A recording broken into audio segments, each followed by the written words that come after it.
Assalamualaikum warahmatullahi wabarakatuh. Pada kesempatan kali ini, saya akan menjelaskan tentang produk dari kerja praktek yang telah saya lakukan di Bangkit Academy batch 6 tahun 2024. Sebelumnya izin memperkenalkan diri, nama saya Eva Gintama Farel dengan NIM 123210061. Untuk produk dari kerja praktek yang telah saya lakukan, yaitu aplikasi mobile bernama Baca Lagi. Baca Lagi ini muncul dari permasalahan tentang kesulitan untuk menentukan harga beli dari buku bekas. Hal tersebut juga didukung dengan meningkatnya indeks minat baca dari masyarakat Indonesia yang pada tahun 2020 berindeks di angka 52,92 dan di tahun 2022 menyentuh angka 59,52. Oleh karena itu, dari kami sekelompok memutuskan untuk membuat aplikasi yang bisa memfasilitasi jual beli dari buku bekas tersebut. Untuk rumusan masalahnya yaitu bagaimana Baca Lagi dapat membantu mempertemukan penjual dan pembeli dalam transaksi jual beli buku bekas. Dan tujuannya yaitu mengembangkan aplikasi yang dapat memfasilitasi penjual dan pembeli dalam transaksi jual beli buku bekas. Lalu kami juga menerapkan teknologi machine learning yang akan membantu untuk merekomendasikan harga buku bekas sesuai dengan kondisi bukunya.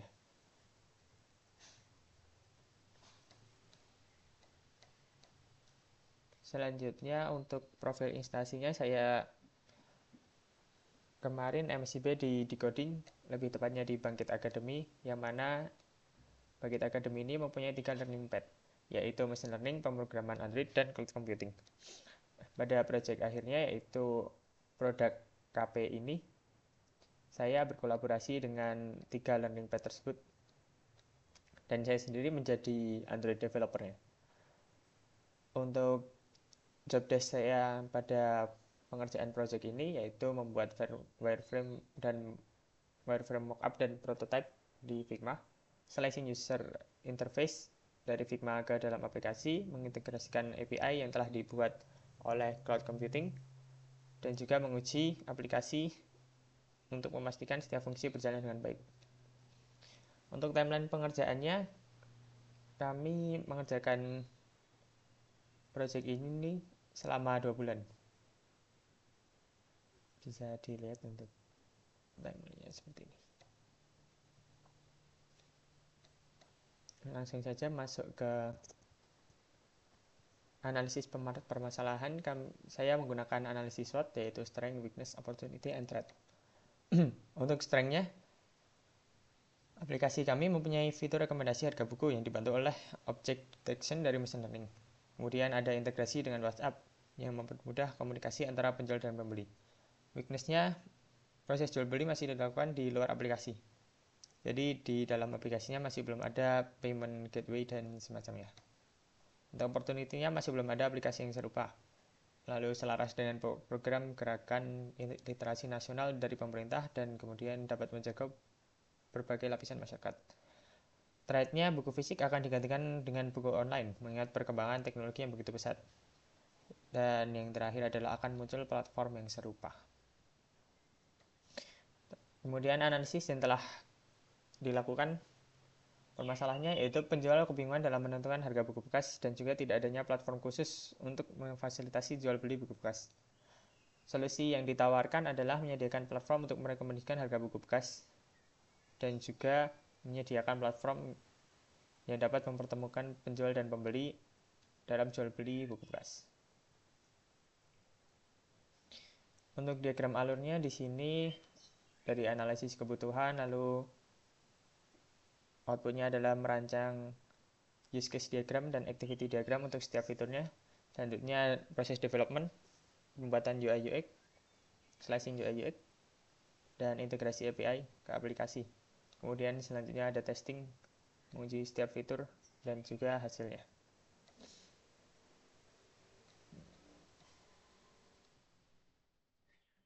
Nah, dalam pengerjaan project ini, kami mengerjakan project dalam waktu 1 bulan. Dan metode pengembangan yang kami gunakan adalah Scrum. Yang mana Scrum ini sangat cocok karena memiliki fleksibilitas dan kolaborasi dan adaptabilitas yang baik. Sehingga kita juga bisa mengelola risiko lebih efektif dan mengirimkan produk dalam waktu yang cukup singkat.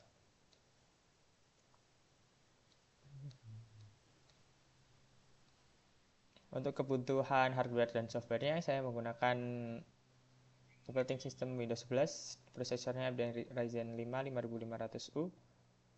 Untuk VGA-nya yaitu integrated, memorinya RAM-nya 20GB dan seterusnya 512GB.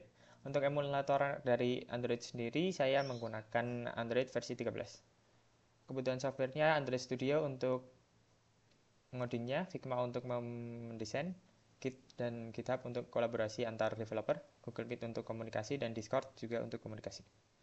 Selanjutnya perancangan dari aplikasi ini,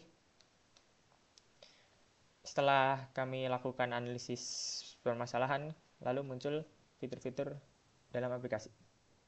Yang pertama adalah melihat daftar buku, yang kedua melihat detail buku, yang ketiga adalah memposting buku, mencari buku, chat dengan penjual, melihat dan mengedit profil, mengubah tema aplikasi, dan mengubah bahasa dari aplikasi tersebut.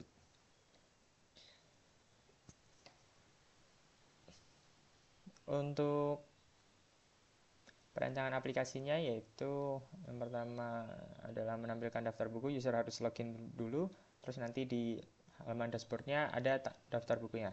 Selanjutnya detail bukunya yaitu ketika daftar dari buku tersebut diklik maka akan muncul detail bukunya. Selanjutnya mencari buku, nanti akan ada kolom pencarian di bagian atas di navbar untuk mencari judul buku sesuai dengan judul buku. Selanjutnya memposting buku ini, nanti di sini akan diintegrasikan machine learning.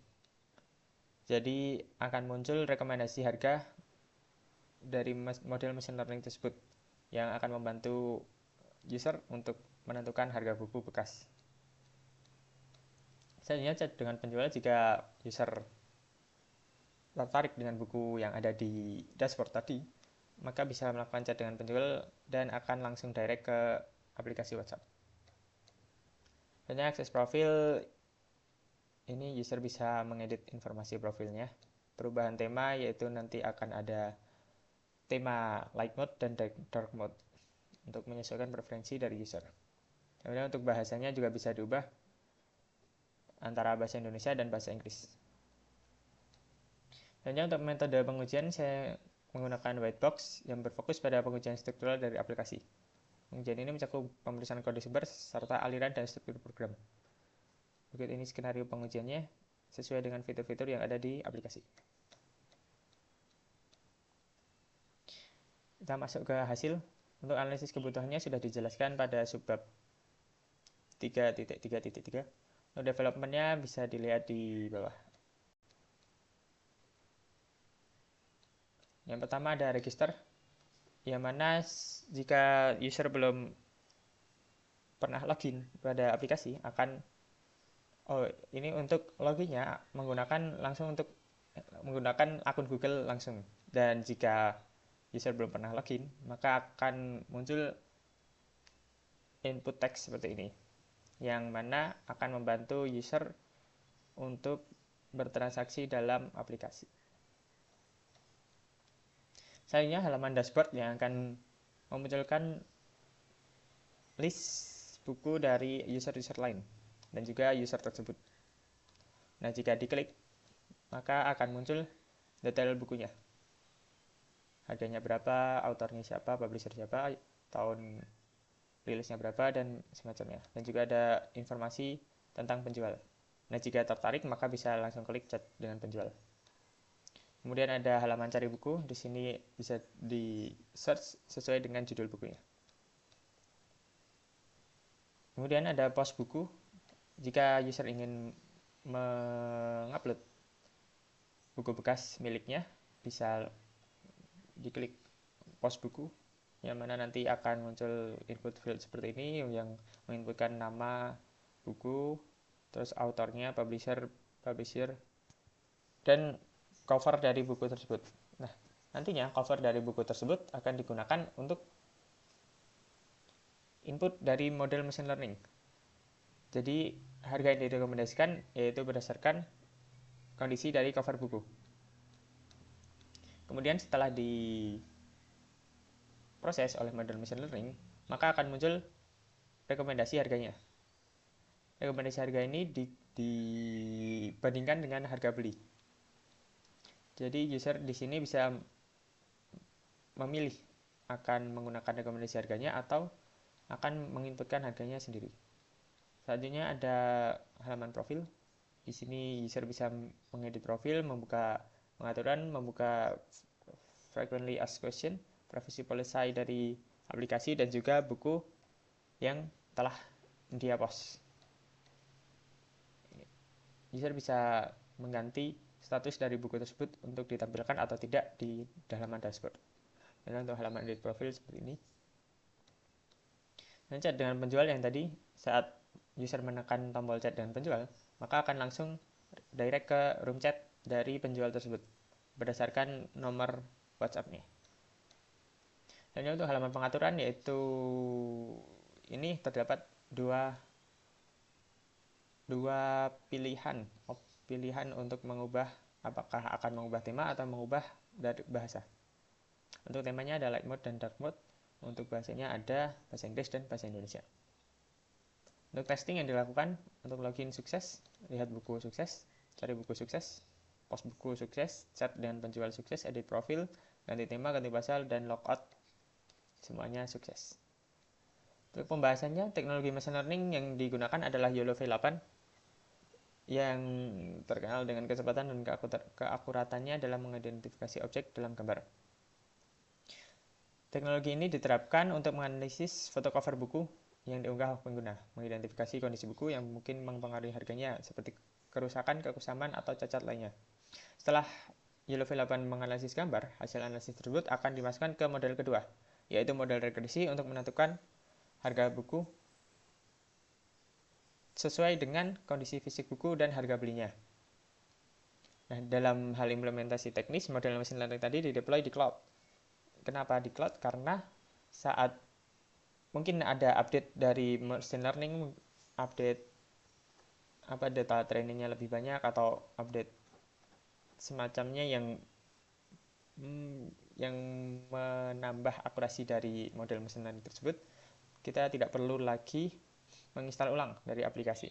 Jadi di update di cloud nanti otomatis fetch API machine learning ya.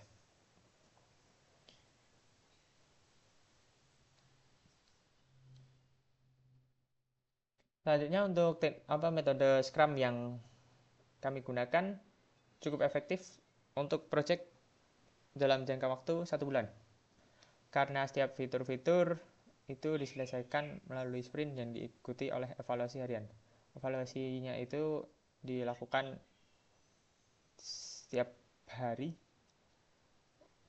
untuk mengidentifikasi hambatan yang muncul dan mencari solusinya. Selanjutnya, untuk implementasi machine learning, sejalan dengan literatur yang mendukung bahwa algoritma pembelajaran mesin efektif dalam memberikan nilai aset yang sulit memiliki standar pasar, seperti buku bekas. Yang mana buku bekas saat ini penentuan harga belinya, harga jual buku bekasnya masih sangat bias. Jadi aplikasi kami membantu untuk menyelesaikan masalah tersebut. Kemudian masuk ke penutup. Pengembangan aplikasi mobile ini bisa menjawab permasalahan utama dalam transaksi jual beli buku bekas dan juga menentukan harga buku bekas sesuai dengan kondisi buku tersebut. Kemudian integrasi WhatsApp juga mendukung komunikasi yang lebih lancar antara penjual dan pembeli. Metode Scrum yang digunakan juga cukup efektif dalam menyelesaikan project dari kerja praktek ini. Selanjutnya untuk sarannya akan dilibatkan lagi lebih banyak penggunaan dalam proses pengembangan melalui survei, wawancara, dan metode interaksi lainnya. sehingga tim dapat memahami kebutuhan dan preferensi pengguna, sehingga fitur-fitur yang dikembangkan dapat benar-benar menjawab permasalahan dan meningkatkan pengalaman pengguna secara keseluruhan. Yang kedua adalah meningkatkan kualitas data yang digunakan dalam algoritma machine learning, seperti memperbarui dan memperluas data, yang mana akan membuat model memprediksi harga machine learning akan lebih akurat dan tetap relevan dalam perubahan kondisi pasar selanjutnya. Untuk keberlanjutannya, aplikasi baca lagi ini dapat dikembangkan agar dapat menerima berbagai input selain hanya foto cover buku, seperti kondisi fisik buku atau lama penggunaannya, sehingga aplikasi dapat memberikan rekomendasi harga yang lebih tepat dan relevan bagi pengguna. Selanjutnya, mengintegrasikan fitur chat langsung di dalam aplikasi, jadi tidak perlu ke WhatsApp lagi. Selanjutnya, penambahan fitur pembayaran langsung dalam aplikasi yang akan memudahkan proses transaksi bagi pengguna.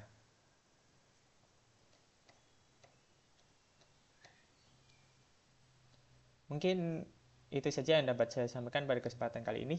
Jika ada salah kata, mohon dimaafkan. Wassalamualaikum warahmatullahi wabarakatuh.